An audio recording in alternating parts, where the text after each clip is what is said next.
En direct, nouveau gouvernement, la réunion à Matignon convoquée jeudi par François Bayrou est une chimère, juge Mathilde Panot.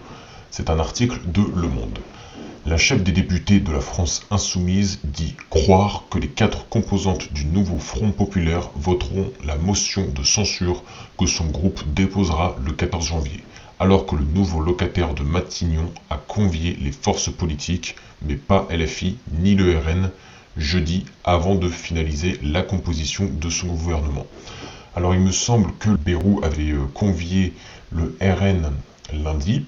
Il me semble également qu'ils avaient convié la LFI, mais que Jean-Luc Mélenchon avait refusé d'y assister. Je ne sais plus sous quel prétexte, mais c'était un prétexte bidon. En fait, il voulait tout simplement avoir le pouvoir. J'ai fait une vidéo précédemment à ce sujet que je vous invite à aller regarder. Midi 19, Emmanuel Macron annonce qu'il va rester jusqu'à vendredi à Mayotte. Et bah si tu veux, c'est pas en restant, je sais pas, 2-3 jours de plus que la situation va drastiquement changer à Mayotte. Hein. Il aurait fallu se lever tôt et même beaucoup plus tôt.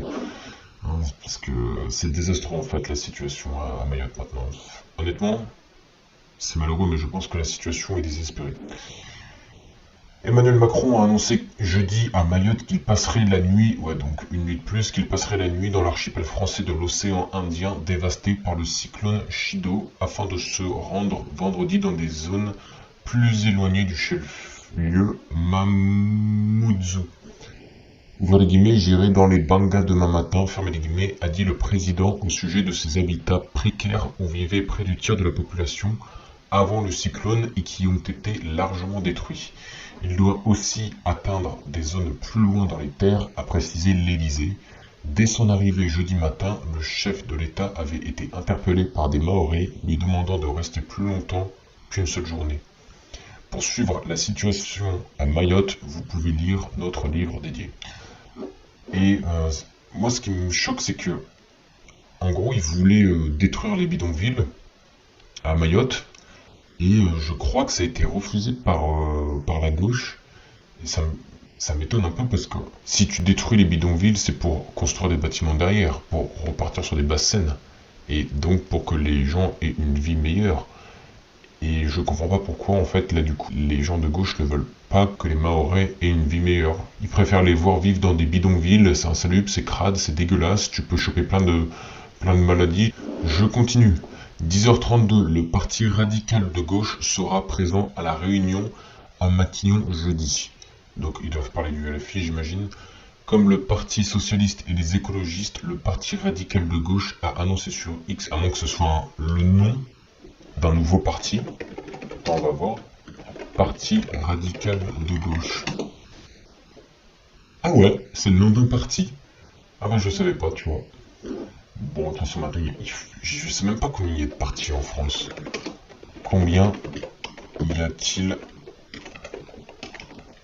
J'ai toujours le micro au-dessus du clavier de partis en France. 49. Ça me paraît énorme. Hein. Bon, si quelqu'un a la véritable info, enfin, comment dire, une information vérifiable, ça m'intéresse. Les commentaires sont là pour ça. Donc en fait, le parti radical de gauche, autant pour moi ce n'est pas la LFI, c'est le parti radical de gauche, sera présent à la réunion à Matignon jeudi. Comme le parti socialiste et les écologistes, le parti radical de gauche a annoncé sur X par la voix de son président Guillaume Lacroix qu'il irait à la réunion des forces politiques jeudi à Matignon, même s'il juge que cette convocation dans l'improvisation et des conditions rocambolesques traduit une fébrilité qui n'est pas à la hauteur de la gravité de la situation. Je comprends même pas pourquoi en fait comment il est possible que certains partis refusent d'aller à la convocation du Premier ministre. Le nouveau Premier ministre arrive, il veut consulter les chefs de parti pour constituer son nouveau gouvernement. Si vous ne vous rendez pas à la convocation du Premier ministre, pour moi, vous ne ferez pas partie du nouveau gouvernement et vous n'avez absolument aucun droit de voir votre bouche derrière, en fait, tout simplement. Les absents ont tort, hein, c'est ce qu'on dit, tout simplement. Je continue. Sans majorité, sans moyens, il ne peut y avoir de Premier ministre de plein exercice, insiste-t-il. La France a besoin d'un gouvernement pour être protégée et administrée de manière temporaire et exceptionnelle. Encore une fois, n'est-ce pas là l'intention de François Bayrou de vous convoquer pour avoir un gouvernement, tout simplement. 10h09, la réunion, ou alors il y a un truc qui m'échappe.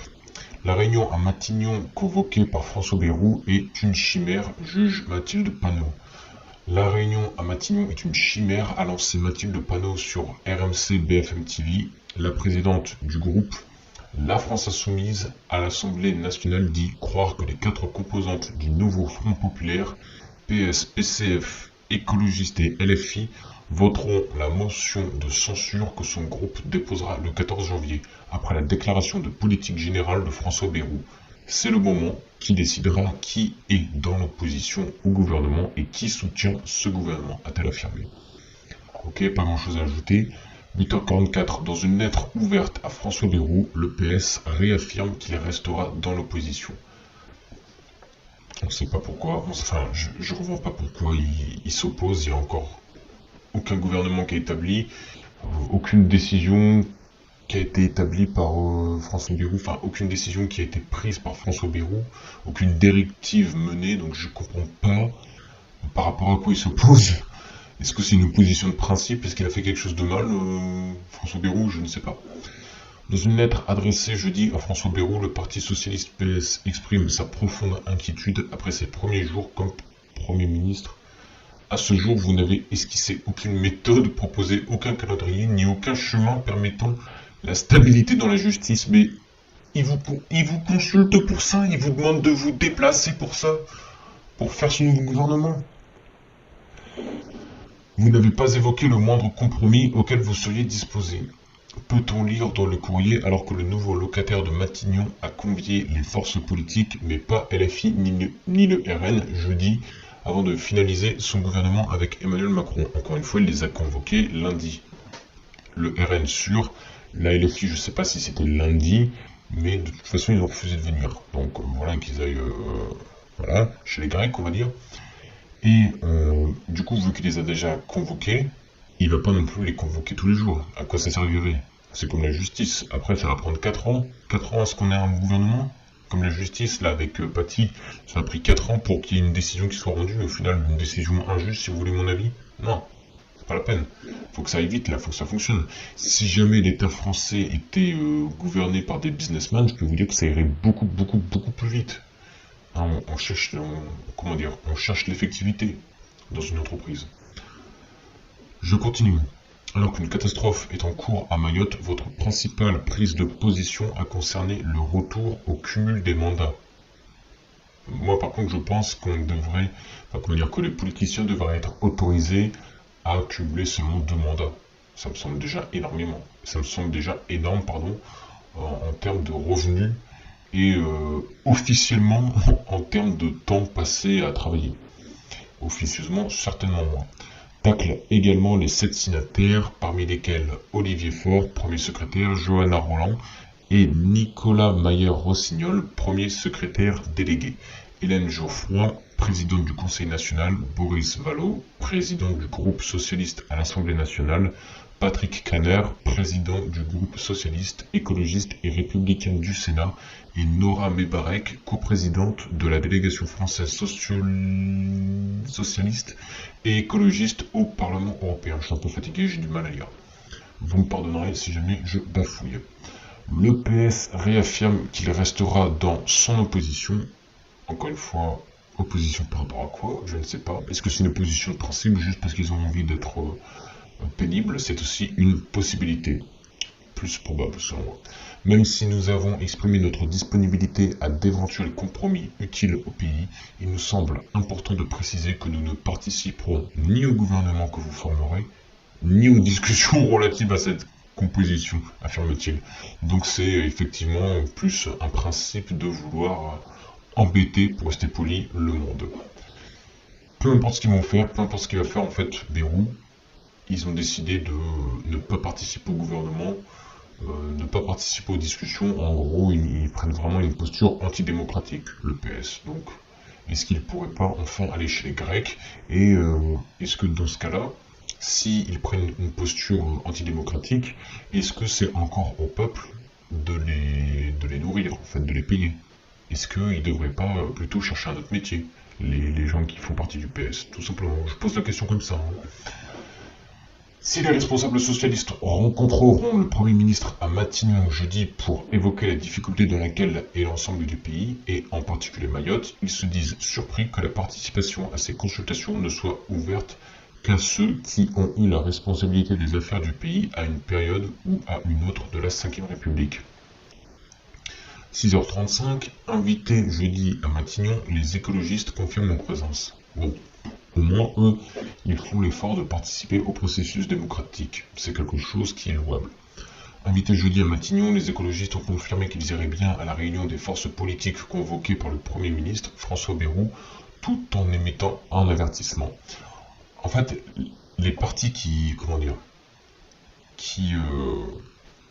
ne vont pas à la convocation du Premier ministre, ça me fait penser à ces élèves qui, vous savez, quand on était en études, qui ont fait, on va dire, d'énormes bêtises à un moment. Enfin, déjà, ils apprennent pas, ils ont de mauvaises notes et tout, ils ont un mauvais comportement, ils font que de parler en cours, mais en plus de ça, ils ont fait une énorme bêtise. Genre, je sais pas, ils ont tabassé un camarade, on va dire comme ça. Et du coup, il y a ce qu'on appelle un jury pour savoir si, oui ou non, on va le virer.